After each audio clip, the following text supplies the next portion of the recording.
ঐক্যবদ্ধ শিক্ষার্থী জোটের পক্ষ থেকে আজকে আমরা জোহরের নামাজ ঢাকা বিশ্ববিদ্যালয় কেন্দ্রীয় মসজিদে আদায় করে আমাদের আনুষ্ঠানিক প্রচারণা শুরু করেছি।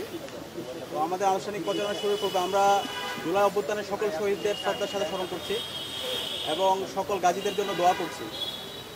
আল্লাহ তাআলা যেন সকল শহীদদেরকে জান্নাতুল ফেরদৌসের মেহমান হিসেবে কবুল করে এবং যারা গাজী এখন আহত পঙ্গুত্ব অবস্থায় আছে তাদেরকে যেন দ্রুত সময়ের মধ্যে সুস্থতা নিয়ামত দান করে। প্রিয় উপস্থিতি, আমরা এই ডাকসু নির্বাচন উপলক্ষে ঢাকা বিশ্ববিদ্যালয় শিক্ষার্থীদের স্বতঃস্ফূর্ত উচ্ছ্বাস দেখতে পাচ্ছি। আমরা কেমন ঢাকা বিশ্ববিদ্যালয় বিনির্মাণ করতে চাই, আমরা যারা প্রার্থীরা আছি সেই রূপরেখাটা এখন আমাদের শিক্ষার্থীদের সামনে পেশ করা উচিত। কিন্তু আমরা যদি প্রপাগান্ডা করি, আমরা যদি সে আগের কায়দায় ট্যাগিং এবং ফ্রেমিংয়ের রাজনীতি করি, তাহলে শিক্ষার্থীরা আমরা এই ধরনের যারা কাজ করতেছি শিক্ষার্থীরা তাদের বিরুদ্ধে অবস্থান নেবে।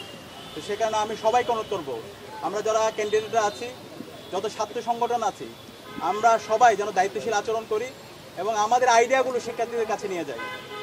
আমাদের যে জোট, সেই জোটের পক্ষ থেকে আমরা বলতে চাই, আমাদের এই ঢাকা বিশ্ববিদ্যালয়কে আমরা পলিটিক্যাল ইনস্টিটিউট থেকে আমরা একটা একাডেমিক ইনস্টিটিউট করতে চাই। আমি যখন ঢাকা বিশ্ববিদ্যালয়ে প্রথম বর্ষে ভর্তি হয়েছিলাম, অথবা আমার মতো এখানে আমরা যারা আছি, প্রত্যেক শিক্ষার্থী অনেক বড় একটা স্বপ্ন নিয়ে ঢাকা বিশ্ববিদ্যালয়ে ভর্তি হয়। ঢাকা বিশ্ববিদ্যালয়ে আসার পরে যদি আপনি জিজ্ঞেস করেন, প্রত্যেক শিক্ষার্থী সে বলে সে বিশ্ববিদ্যালয়ের শিক্ষক হতে চায়, অথবা একজন সরকারি আমলা হতে চায়, অথবা ভালো একজন একাডেমিশিয়ান হতে চায়। এভাবে অনেক বড় বড় স্বপ্ন থাকে। কিন্তু এই স্বপ্নগুলো বিশ্ববিদ্যালয়ে যে আবাসন সংকট, খাদ্যের অনিরাপত্তা, স্বাস্থ্যের অনিরাপত্তা এবং কোকারিকুলার অ্যাক্টিভিটিগুলো ঠিকমতো ফাংশন না করা এবং শিক্ষার পরিবেশ না থাকার কারণে এই স্বপ্নগুলো স্বপ্নভঙ্গ হয়ে যায়। এবং এখানে রাজনীতির নামে অপরাজনীতির ফলে শিক্ষার্থীদের রাজনীতির প্রতি বিমুখতা তৈরি হয়। তো সেই জায়গা থেকে আমরা যদি শিক্ষার্থীদের ম্যান্ডেট পেয়ে আমরা যদি সেবা করার সুযোগ পাই, আমাদের প্রথম কাজ হবে এই ঢাকা বিশ্ববিদ্যালয়কে পলিটিক্যাল ইনস্টিটিউশন থেকে এটাকে একটা একাডেমিক ইনস্টিটিউট করা। এবং আমাদের একাডেমিক ইনস্টিটিউট করার জন্য আমরা বারবার বলছি, আমরা টিচার্স এভ্যালুয়েশন সিস্টেম চালু করব। শিক্ষকদের মূল্যায়নটা আমাদের করতে হবে এবং আমাদের শিক্ষার্থীদের লাইব্রেরি ফ্যাসিলিটি, আজকে আমাদের যে লাইব্রেরিগুলো আছে খুবই ভঙ্গুর অবস্থা। আমাদের প্রত্যেকটা জায়গায় আমরা লাইব্রেরিগুলোকে আধুনিকায়ন করব। বিজনেস ফ্যাকাল্টি থেকে শুরু করে আমাদের সায়েন্স ফ্যাকাল্টি যে লাইব্রেরিগুলো আছে এবং সকল লাইব্রেরিগুলোতে এই লাইব্রেরি আওতায় নিয়ে আসা এবং এর পাশাপাশি আমাদের এই বিশ্ববিদ্যালয়ের সায়েন্স এবং টেকনোলজির দিক দিয়ে এগিয়ে নিয়ে যাওয়ার জন্য বিশ্ববিদ্যালয় প্রশাসনকে আমরা বাধ্য করব। আমরা জানি ঢাকা বিশ্ববিদ্যালয়ে একটি ইনস্টিটিউট আছে, সেটা হচ্ছে লেদার টেকনোলজিক্যাল ইনস্টিটিউট। বাংলাদেশে আমরা জানি আমাদের রপ্তানির অন্যতম একটা খাত ছিল, বৈদেশিক আয়ের অন্যতম খাত ছিল আমাদের এই লেদার। কিন্তু আমরা দেখতে পেয়েছি আমাদের এই আইলেটের শিক্ষার্থীরা অনেক সম্ভাবনাময়, কিন্তু ওইখানে যে মেশিনারিজগুলো আছে প্রোডাক্ট তৈরি করা, সেই মেশিনারিজগুলো 30 থেকে 35 বছর আগের, যে কারণে মডার্ন সময়ে বর্তমান সময়ে যেভাবে প্রোডাক্টগুলো তৈরি করা দরকার সেই প্রোডাক্টগুলো তৈরি করা হচ্ছে না। একটা সিন্ডিকেট এখানে তৈরি হয়েছে। তো ইনশাআল্লাহ আমরা যদি শিক্ষার্থীদের সেবা করার সুযোগ পাই, আমরা অবশ্যই আমাদের এই আইলেটকে নতুনভাবে আমরা ঢেলে সাজাবো। এবং আমরা আশা করছি গত 1 বছর জুড়ে আমরা যে সমস্ত কাজগুলো করেছি, শিক্ষার্থীদের পাশে যেভাবে ছিলাম, শিক্ষার্থীরা ঐক্যবদ্ধ শিক্ষার্থীদের লিডারশিপ কোয়ালিটি, তাদের সততা, তাদের দক্ষতা এবং শিক্ষার্থী বান্ধব কাজ, এই সব কিছু এবং জুলাইয়ের আকাঙ্ক্ষাকে ধারণ করে আমরা যতগুলো আয়োজন করেছি সেই আয়োজনগুলো সব কিছু শিক্ষার্থীরা স্বতঃস্ফূর্তভাবে গ্রহণ করেছে এবং এই ডাকসু নির্বাচনে শিক্ষার্থীরা আমাদের উপর আস্থা রাখবে এবং ইনশাআল্লাহ শিক্ষার্থীদের ম্যান্ডেট পেয়ে আমরা এই ঢাকা বিশ্ববিদ্যালয়কে সবার ঢাকা বিশ্ববিদ্যালয় হিসেবে গড়ে তুলব এবং এর মাধ্যমে এই ঢাকা বিশ্ববিদ্যালয় একটা গণতন্ত্রের স্থায়ী রূপ আমরা এক্সাম্পল সেট করব, যেটা পুরো বাংলাদেশ আমরা ছড়িয়ে দেব। সবাইকে অসংখ্য ধন্যবাদ। আসসালামু আলাইকুম রহমতুল্লাহ। সেটা হচ্ছে আমরা স্বতন্ত্র প্রার্থী অনেকের সাথে কথা বলেছি, তারা বলছেন যে 3 স্তরের নিরাপত্তা দিলেও তারা শঙ্কায় আছেন সুষ্ঠু নির্বাচন নিয়ে।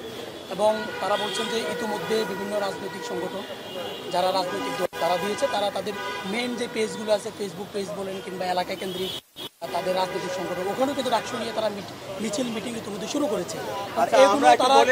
আমরা দেখতে পাচ্ছি বারবার আমরা এই কনসার্নটা দিচ্ছি, বিশ্ববিদ্যালয় প্রশাসনের একপাক্ষিক আচরণ দেখতে পাচ্ছি। আমাদের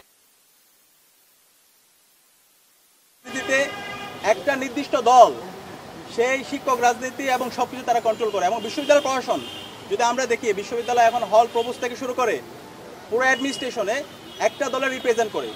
তো আমরা এটা বারবার বলছি, আমাদের শিক্ষকরা আমরা তাদেরকে শিক্ষক হিসাবে দেখতে চাই।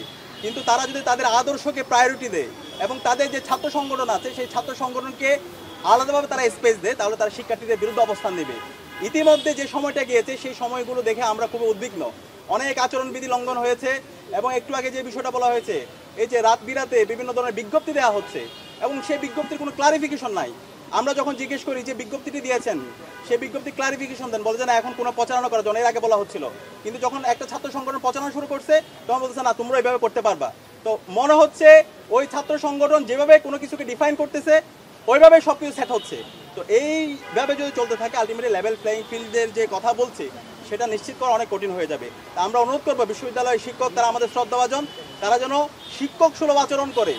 তারা তাদের পলিটিক্যাল পার্টি অথবা উপর থেকে কোনো আরোপিত যে হচ্ছে নির্দেশনা, সেই নির্দেশনা যদি এখানে ঢাকা বিশ্ববিদ্যালয় বাস্তবায়ন করতে চায় তাহলে জুলাইয়ের যে আকাঙ্ক্ষা সেই আকাঙ্ক্ষার বিরুদ্ধে তারা অবস্থান নেবে এবং এর মাধ্যমে শিক্ষার্থীদের বিরুদ্ধে তারা অবস্থান নেবে। আমরা চাই না আমাদের শিক্ষকরা এই ধরনের শিক্ষার্থী ভার্সেস শিক্ষক অথবা কোনো একটা রাজনৈতিক দলের এজেন্ডা ভার্সেস হচ্ছে অন্য দল, এই ধরনের কোনো ধরনের হচ্ছে বিব্রতকর পরিস্থিতি তৈরি না হোক, সেটা আমরা প্রত্যাশা করবো। ঠিক আছে, আমরা আজকের মতো শেষ করে দিই। ঠিক আছে।